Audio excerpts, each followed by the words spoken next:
Assalamualaikum warahmatullahi wabarakatuh. Perkenalkan, nama saya Dipa Sakti Ananggoro. Di sini saya akan menjelaskan bagaimana cara mengimplementasikan jaringan SDN berupa topologi yang ada di Mininet yang akan disambungkan ke control RIU menggunakan spanning tree. Oke, jadi berikut adalah topologi yang akan kita buat. Di sini terdapat 5 switch dan 6 host, di mana switch 2 terhubung dengan host 1 dan host 2, switch 4 terhubung dengan host 3, switch 5 terhubung dengan host 4, switch 3 terhubung dengan host 5 dan host 6, dan switch 1 terhubung dengan switch 4, switch 5, switch 2 terhubung dengan switch 3, switch 5, switch 4 terhubung dengan switch 1 dan switch 3, dan sebagainya. Oke, jadi pertama-tama di sini saya menggunakan VMware VirtualBox yang sudah diinstal OS Ubuntu 16.04. Oke, di sini kita untuk pertama-tama buka terminal. Oke, di sini karena kita menggunakan Mininet, maka kita masuk ke CD Mininet. Lalu kita karena ingin membuat topologi custom, maka kita buka CD custom. Oke, di sini karena sudah masuk ke custom, kita buka ls. Oke, di sini terdapat banyak file yang sudah saya buat, yaitu coba kita buka file yang ingin saya tunjukkan untuk topologinya, sudo nano. Oke, jadi berikut adalah topologi yang sudah saya buat sesuai dengan topologi berikut, dimana di sini saya membuat 6 host dan 5 switch sesuai dengan topologi yang ada seperti ini. Oke, jadi untuk host 1 saya beri nama H1 dan host 2 saya beri nama H2, host 3 saya beri nama H3 dan lain sebagainya. Dan untuk switch saya beri nama S1, S2, S3, S4, S5. Dan di sini saya memberikan MAC address untuk masing-masing host dan untuk masing-masing switch. Dan saya juga memberikan alamat IP pada masing-masing host agar bisa lebih dapat dikenal. Maka saya membuat IP-nya untuk host 1 adalah 1.1, untuk host 2 1.2 dan lain sebagainya. Dan untuk switch-nya saya memberikan MAC address.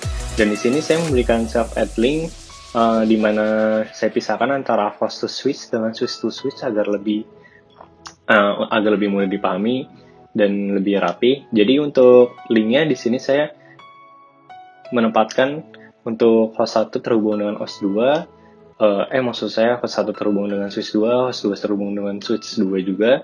Di sini host 3 terhubung dengan switch 4, host 3 terhubung dengan switch 4, terus host 4 terhubung dengan switch 5 dan sebagainya. Dan untuk switch to switch-nya di sini switch 1 terhubung dengan switch 4, switch 1 juga terhubung dengan switch 5, dan di sini switch 2 terhubung dengan switch 3, switch 2 juga terhubung dengan switch 5 dan sebagainya. Tapi di sini saya tidak mengulang apabila sudah tertuliskan, misalnya di sini ada switch 4 dan switch 1, dan karena sini sudah tertuliskan switch 4 dan switch 1, maka kita tidak perlu mengulanginya lagi. Nah, untuk toponya saya menggunakan topo UAS, di mana bisa diubah juga di sini sesuai dengan yang kalian mau. Tapi di sini saya menggunakan topo UAS agar lebih gampang dimengerti. Lalu untuk keluar gunakan Ctrl X karena di sini tidak perlu ada yang saya ubah, maka saya tik no apabila ada yang diubah, maka ketiknya Y. Nah, apabila sudah membuat topologinya, mari buka topologinya dengan menuliskan sudo mn custom, nama topologinya PY. Jadi PY ini maksudnya adalah Python. Terus topo yang tadi sudah saya buat nama topo UAS, langsung di enter. Nah, apabila sudah seperti ini, maka topologi yang sudah dibuat berhasil dijalankan dengan baik. Oke, apabila sudah di Mininetnya, maka akan saya coba untuk di RIU. Jadi di Mininetnya ini akan saya exit. Oke, untuk di RIU-nya saya akan membuka terminal baru. Oke, untuk RIU-nya sendiri, pastikan kalian sudah menginstal RIU-nya juga, dan apabila sudah menginstal, kita buka direktorinya dengan menuliskan cd RIU. Nah, apabila sudah menuliskan cd RIU, di sini saya akan coba menguji RIU-nya bisa dijalankan atau tidak dengan menuliskan cd RIU. Maksudnya RIU dash manager. Oke, di sini berarti RIU-nya sudah bisa dijalankan dengan baik. Oke, apabila sudah bisa dijalankan, mari kita coba untuk membuka Mininet kembali. Oke, di sini saya akan membuka Mininet kembali, CD Mininet, CD custom. Oke, di sini saya akan membuka Mininet kembali. Saya akan membuka Mininet yang tadi sudah saya buat.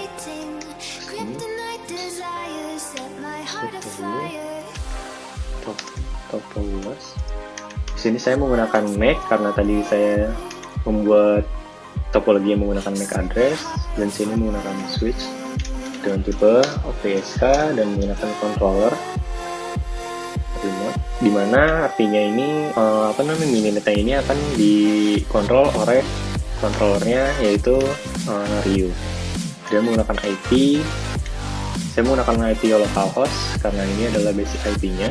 Oke, kalau sudah seperti ini maka akan enter. Oh maaf, di sini harusnya saya run super user.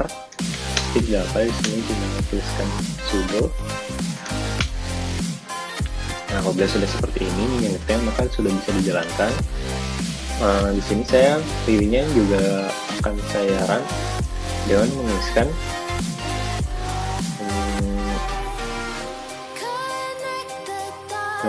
Ryu Manager, Ryu dash app.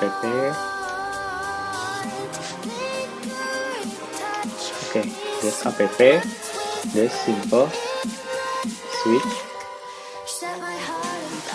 STP 13.ini. Jadi STP ini merupakan spanning tree, dan 13 ini adalah 1.3, di mana ini merupakan versi dari STP-nya. Dan di sini juga ada spanning tree atau STP 1.2, 1.1 dan sebagainya. Tapi di sini menggunakan 1.3. Kemudian di enter. Oke, apabila sudah seperti ini, maka reviewnya sedang initiating atau sedang berusaha menghubungkan dengan Mininetnya. Mari kita tunggu sebentar. Biasanya ini memakan waktu yang sedikit lama. Oke, sambil berusaha untuk menghubungkan, saya akan mencoba untuk ping all dan kita coba lihat perbedaannya. Nah, di sini bisa kita lihat bahwa Ryu-nya sudah berhasil terhubung sempurna dengan Mininet, karena saya bisa berhasil memping all semua hostnya, dimana di sini host 1 sudah bisa terhubung ke semua host, dan host 2 juga bisa terhubung dengan semuanya.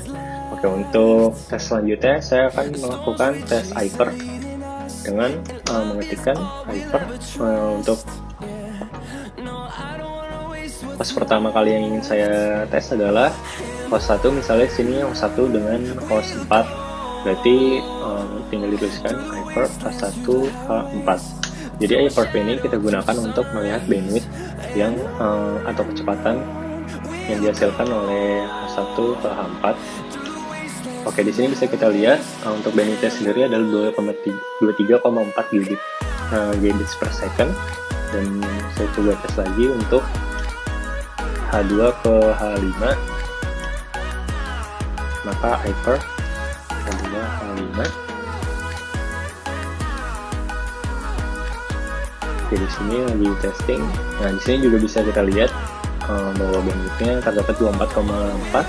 Lalu kita selanjutnya Hyper H3 H6.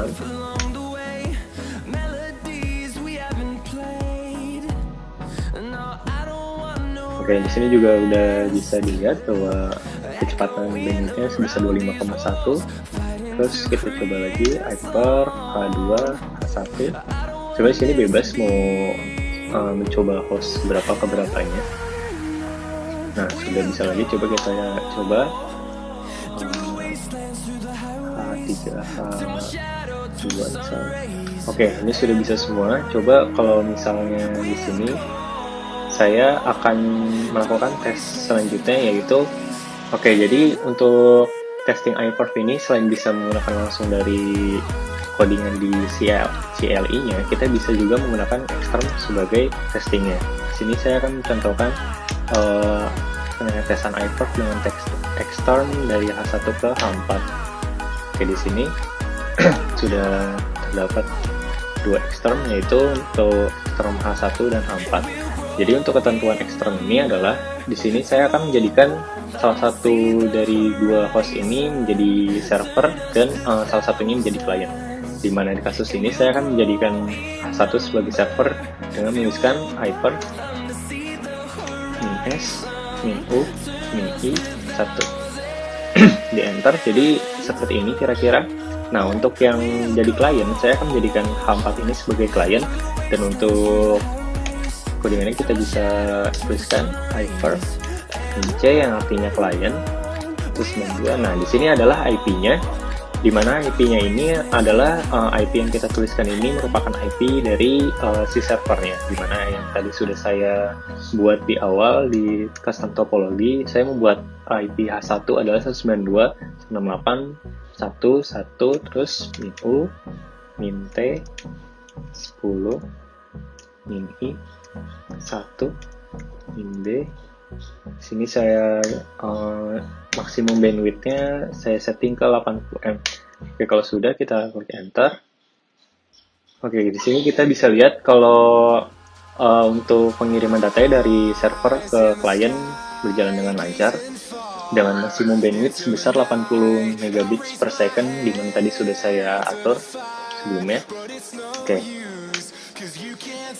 saya akan coba tes satu lagi menggunakan extern untuk H2, H5. Di sini saya akan memperlakukan H5 sebagai server dan H2 sebagai klien. Jadi untuk servernya sendiri menggunakan codingan yang sama, dan untuk kliennya di sini saya tinggal mengubah dari IP-nya saja. Tadi untuk H1 maka settingnya 1.5, untuk H5 masih menggunakan IP 1.5. Di sini juga bisa dilihat bahwa pengiriman data dari klien ke server atau dari server ke klien ini sudah lancar dengan maksimum bandwidth 80 megabits per second gitu. Dan ini kita exit, Ctrl C, exit. Nah, di sini bisa dilihat bahwa pengetesan hyper juga sudah berhasil di CLI maupun di extern.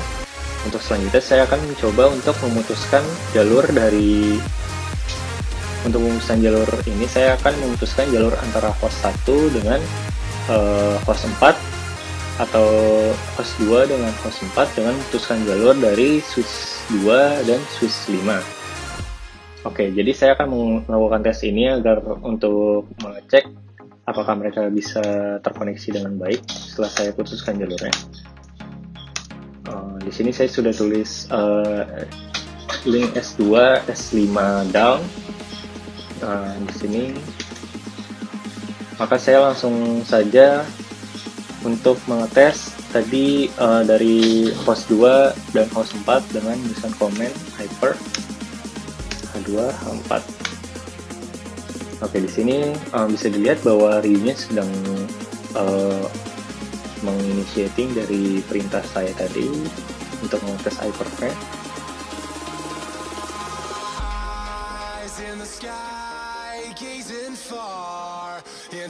Oke, di sini bisa kita lihat kalau untuk bandwidth sendiri ini sangat kecil, yaitu 138 Mbps per second. Jadi saya akan coba untuk menghubungkan kembali link S2 dan S4. Oke, tadi karena kita sudah memutuskannya, sekarang saya akan coba untuk menyatukannya kembali dengan komen S2 S5A. Nah, di sini bisa kita lihat kalau dirinya sudah seperti ini, maka linknya sudah terhubung atau ya link switchnya sudah terhubung kembali. Maka saya akan coba tes hyper 4.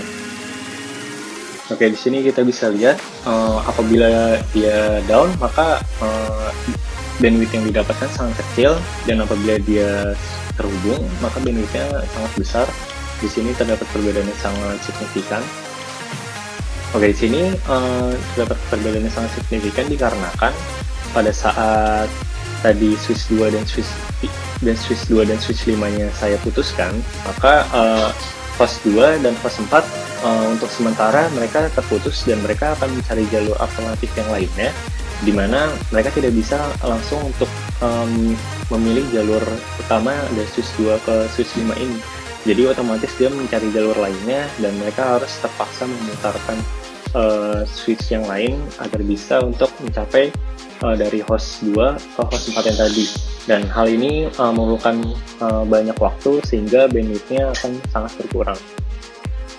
Oke, jadi ya kira-kira seperti itu untuk pemutusan hubungan atau pemutusan jalur yang dilakukan pada percobaan ini, di mana kesimpulannya apabila kita memutuskan jalur antara switch satu dengan switch lainnya, maka host akan terpaksa untuk mencari jalur alternatif yang lain sehingga akan didapatkan bandwidth yang sangat kecil untuk pengetesan hypermesh. Video ini saya kira cukup sekian dan terima kasih banyak. Mohon maaf apabila saya ada banyak kekurangan dan kesalahan karena saya juga masih belajar. Semoga video ini bermanfaat juga bagi kalian yang sedang belajar Mininet dan belajar review juga. Wassalamualaikum warahmatullahi wabarakatuh.